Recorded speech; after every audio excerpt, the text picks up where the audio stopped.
கன்னியாகுமரி மாவட்டம் சொத்தவிளை கடற்கரையில் நடந்த சம்பவம் அப்பகுதியில் பரபரப்பை ஏற்படுத்தியுள்ளது.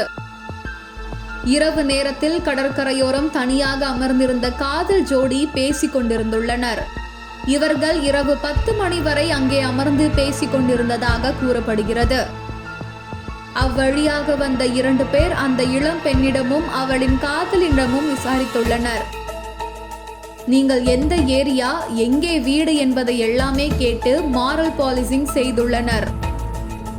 அதன் பின் அந்த காதலனை தாக்கி இளம் பெண்ணை பாலியல் வன்கொடுமை செய்துள்ளனர். காதலனை தாக்கிவிட்டு பாறைக்கடியே தூக்கி வீசிவிட்டு அங்கிருந்த காதலியை தாக்கி அவரை அங்கிருந்து தூக்கி சென்றுள்ளனர்.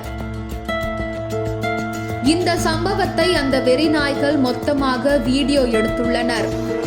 இதை வீடியோ எடுத்த நிலையில் அந்த மாணவியிடம் 10,000 இருந்துள்ளது, வீடியோவை வெளியே விட்டு விடுவோம் என கூறி மிரட்டி பணம் வாங்கியுள்ளனர். அதனால் அதை மட்டும் வாங்கி கொண்டு விட்டுள்ளனர்.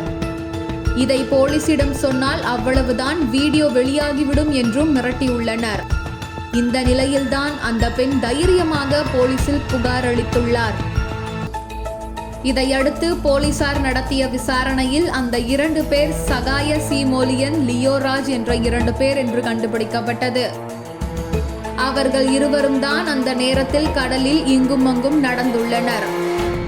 ஊர்க்காரர்கள் கொடுத்த ஆதாரங்களின் அடிப்படையில் அவர்கள் 2 பேர்தான் குற்றத்தை செய்தது கண்டுபிடிக்கப்பட்டது. இதையடுத்து போலீசார் இருவரையும் கைது செய்துள்ளனர். பாதிக்கப்பட்ட 19 வயது பெண் நீட் தேர்வுக்காக பயிற்சி பெற்று வருகிறார் என்றும், தாக்கப்பட்ட 22 வயது இளைஞர் IT நிறுவனத்தில் பணியாற்றி வருகிறார் என்றும் போலீசார் தெரிவித்துள்ளனர்.